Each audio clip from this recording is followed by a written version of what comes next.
This is our COM400 project for The Gotta Goes by Jennifer Sze and Alex Yu. This accident revolved around a private pilot flying a single-engine aircraft into a known weather system and inherently caused instrument meteorological conditions. The pilot flying in this accident was Earl Jensen, aged 57, who was a senior partner of an accounting firm, JKL, in Salt Lake City. He has been a private pilot for more than 20 years, and he has 2,520 hours under his belt. However, he was not an instrument pilot because he believed that God meant for him to see where he's going. The passenger on this flight was Alice Parker, aged 51, who's a senior associate of the firm. The purpose of this flight is to attend a church fundraiser in Hutchinson, Kansas. Alice Parker is the featured speaker of this event. The aircraft Earl flew was a Cessna 210. He had owned it for 8 years now, and he flew for sport, business, and church affairs. Despite the fact that Earl had no instrument training, the Cessna 210 was equipped with a full IFR panel and a 3-axis autopilot. On the morning of the flight, Earl called flight service and the weather was not looking good. Thunderstorms were predicted in Colorado and Kansas for most of the day. They would not be able to get from Salt Lake City to Hutchinson by commercial transport in time for the event. The next briefing sounded a little better. The thunderstorm was moving eastward at only 20 knots, and it could possibly move to the south. This meant flying extra distance to avoid the bad weather. Earl planned to leave 2.5 hours earlier than originally planned to fly the extra distance to go around the weather. Depending on how fast the weather moved eastward, they would land either at Hutchinson or Wichita. After a final weather check, Earl filed a VFR flight plan and took off on schedule. They climbed to 11,500 feet and cruised with a ground speed of 185 knots. With the planned flight, the exact time needed to reach Hutchinson was 4 hours and 40 minutes. Sitting on the autopilot and starting to feel relaxed, Earl and Alice began a 45-minute conversation about the fundraiser and the fun of flying. Approaching southwest of Denver, Earl saw the towering clouds from the reported storm that was mentioned in the weather briefs. Earl called Flight Watch and was informed that the storm was reaching Dodge City, Kansas, 100 miles west of Hutchinson, and carried a convective segment. Flight controllers suggested Earl to divert 50 miles south of Liberal, Kansas, because Dodge City was at the tip of the system. The storm picked up speed. Earl calculated that they would be able to beat the storm to Hutchinson by at least half an hour, and if necessary, they'd also have an hour on top if they needed to land at Wichita. He turned his heading of 210 to 105 to divert to Liberal. At Liberal, Earl called Flight Watch and was informed that the storm had yet again picked up speed and advancing further south than it was predicted. The storm would reach Hutchinson faster than Earl. Flight Watch suggested Earl to call Kansas City Center for flight following to help stay away from the storm. Kansas City Center, this is Cessna. We're 12 east of Liberal, squawking 1200. This is Kansas City. Liberal altimeter is 29.75 inches and falling. Say your altitude and request, sir. We're a Cessna 210, sir. We are inbound to Hutchinson. Right now we are at 11,500 feet, but I think we'll be going up some to stay above a buildup ahead. Cessna, your radar contact, 13 east of Liberal. The buildup in front of you is part of that big system you're looking off to your left. Suggest you remain well south of it. Did you say that you were inbound for Hutchinson? That's affirmative, sir. After we get by this one little cloud, we'll be starting down. Thanks for your help, sir. The Vance 1A MOA is hot. You'd need to descend below 10,000 or turn left to 060 to stay clear of it. When you get closer inward to Wichita, you can call center on 118.35. They'll be able to give you a good reading on where the weather's at. Okay, 118.5. Got it. Thanks. That was 118.35. 118.35. Okay. 118.35. We got it. Once Earl got the new frequency, he immediately got off the old frequency without signing off with the Kansas City controller. He was still 35 miles outside of the new controller's coverage area. This is Cessna. Wonder if you could give us an update on the storm situation. We're heading for Hutchinson. Cessna, if you're coming from anywhere west, you'll have to come south to Antony and swing up north from there. We're showing the leading edge of the system about 30 west of Hutchinson, moving fast and gaining strength. There's a sigma in effect calling for tops to 60,000 with golf ball size hail and gale force winds. No tornadoes associated with it yet, but they're definitely a possibility. Please say your location and type aircraft, sir. I think we're somewhere around Mia, but some clouds have moved in under us, so I'm not real sure. We've passed Liberal about 10 minutes ago. We're going to have to climb to stay VFR. We've got a build up in front of us. Thanks for your help, sir. If you're over Miat, sir, you're still outside of my coverage area. I should be able to pick you up about 50 miles of Antony. Sir, I don't have Antony on my map. Is that a VOR? That's a firm. The Antony VOR frequency is 112.9er. That's 112.9er. As soon as you start receiving it, I should be able to pick you up. Okay.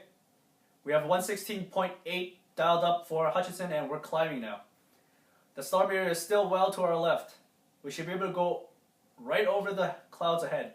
And it looks clear after that. I think we'll be okay holding the heading we're on.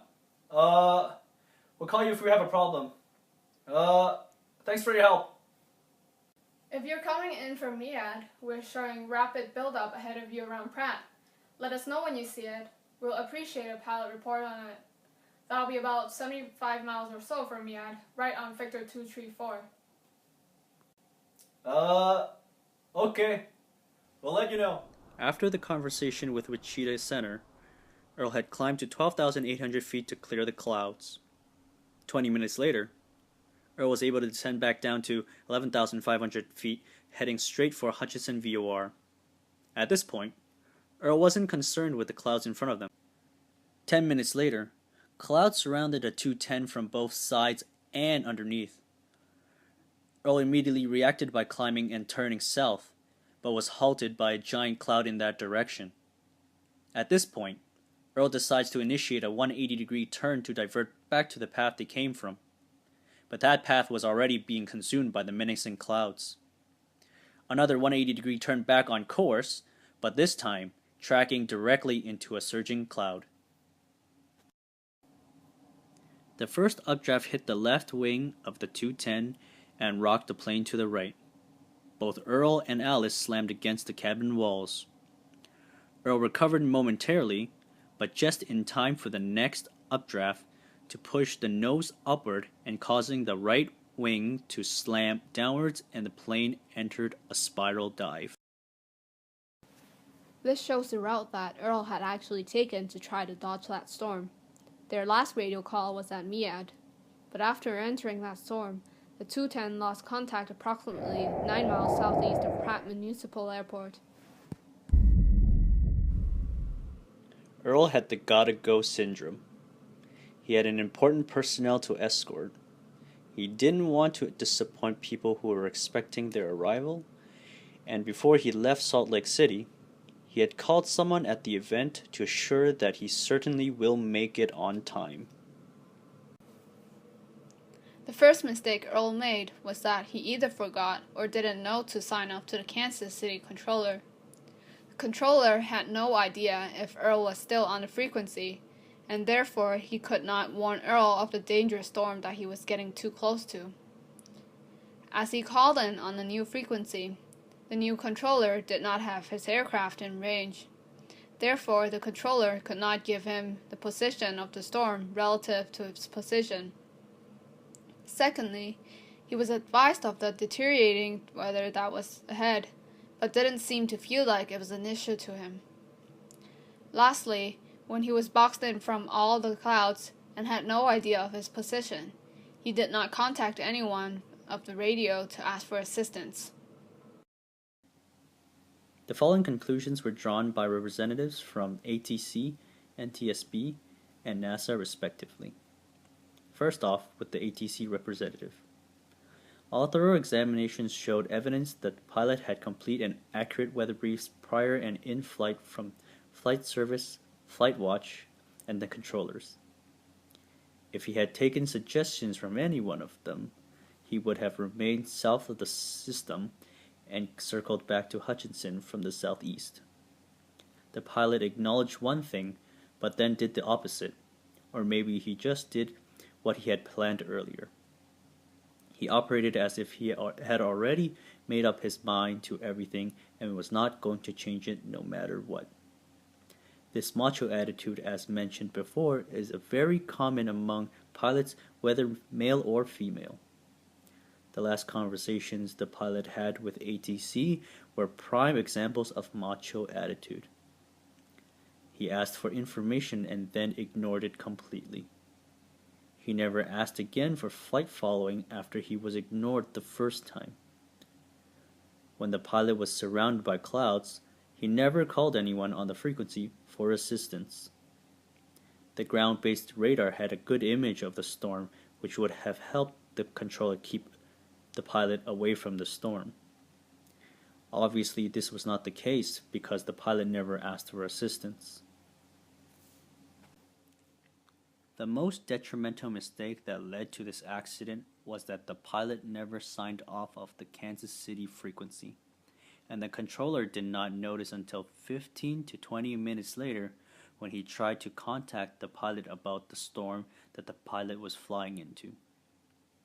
The pilot called in the second controller way too early without being anywhere near the controller's scope range. And instead of heading to Anthony VOR as directed by the second controller, the pilot headed direct Hutchinson. Unable to see the pilot on radar, the second controller could not advise them that they were flying right into the leading edge of the storm, because the controller would have assumed that the pilot complied to his instructions. Concluding with a quote from the ATC representative, "When all of the circumstances are as clear-cut as they were in this case, it isn't a question of whether or not this was a pilot error accident. The only question left is how many errors did that pilot make?" The NTSB representative emphasized the dangers of thunderstorms and that all pilots should know well enough to stay away from them. Expanding further, the NTSB representative explains that the leading edge of a thunderstorm is like the razor-sharp blade of a saber. The faster the horizontal movement, the more violent is the upward movement of the warmer air. The more deceiving because by the time you can see it as a cloud, it can be surrounding you with strong enough updrafts to tear you and your airplane apart. This was definitely a pilot error accident. The pilot made a series of poor decisions that caused them to be trapped in a killer storm. It was surprising to the NTSB representative that the aircraft was not torn apart when its remains were discovered. The strong updrafts could have ripped the wings and tail off. Sadly, the two people on board weren't so lucky.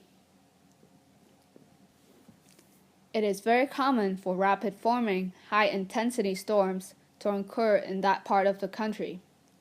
They are not easy to predict in advance, but once they form, they are very predictable. The NTSB representative then directs the blame towards the ATC that the pilot had encountered. These controllers should have contacted the pilot and emphasized the intensity of the storm, but instead, the pilot was advised to divert south so he could try to beat the storm to their destination. The NTSB further commented that the controllers should have recognized that the pilot was partially disoriented when the conversations happened. The controllers should have offered flight following even though the pilot never asked for it, because the controllers knew the pilot had been flying VFR for 3 hours. The symptoms of disorientation shown by the pilot should have alarmed the controllers that the pilot was making dangerous decisions. The ATC obviously followed the procedures thoroughly on the rulebook, and they didn't do anything wrong. However, they also did not do anything they could have done to help the pilot. The NTSB highlighted they should have saved those 2 people because the controllers knew what the pilot was getting into, but the pilot himself did not.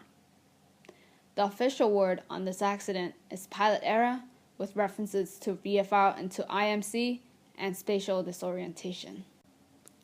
The NASA representative started off their report by stating that human factors played an important role in this accident. First of all, they discussed about how the lack of oxygen affected the pilot at 11,500 feet for 4 hours. Listening to the conversations, initially the pilot was normal. Later on during the flight, the pilot sounded confused. This is an indication of spatial disorientation. In altitude chamber experience, decrease in oxygen saturation levels can cause short-term memory loss and mixing up numbers. A good example in this accident was that the pilot mixed up the frequency he was given. He was given 118.35, but read back 118.5. The NASA representative then continued on to discuss about vertigo, the extreme form of spatial disorientation. This was indicated by the continuous spiral dive from almost 12,000 feet until impact. NASA guessed that the pilot lost control immediately after entering IMC conditions and could not recover. This was because vertigo struck the pilot persistently without warning. There are basic needs of the human body that cannot be neglected, and with no recorded romantic relations, either one of the 2 people could have easily fallen into a sensitive issue of bodily elimination. Not being able to release bodily fluids during the flight could have made the pilot uncomfortable. This may have contributed to poor judgment and poor decision-making. Lastly, the NASA representative talked about dehydration and lack of nourishment. Although these 2 factors are not measurable or provable, both contribute in a way that caused the brain and body to function less efficiently. As much as the pilot wanted to escape the storm, he could not have done so if he was under these conditions. With these human factors playing a part in the accident, the NASA representative concluded that it was pilot error, spatial disorientation, and a thunderstorm. Although Earl had taken off earlier than planned, it surely was a chain of events that led to this tragic accident. Like mentioned earlier, Earl possessed a macho attitude which led to the start of a series of severe mistakes. Pilot error, spatial disorientation, and a deadly thunderstorm officially concludes this accident.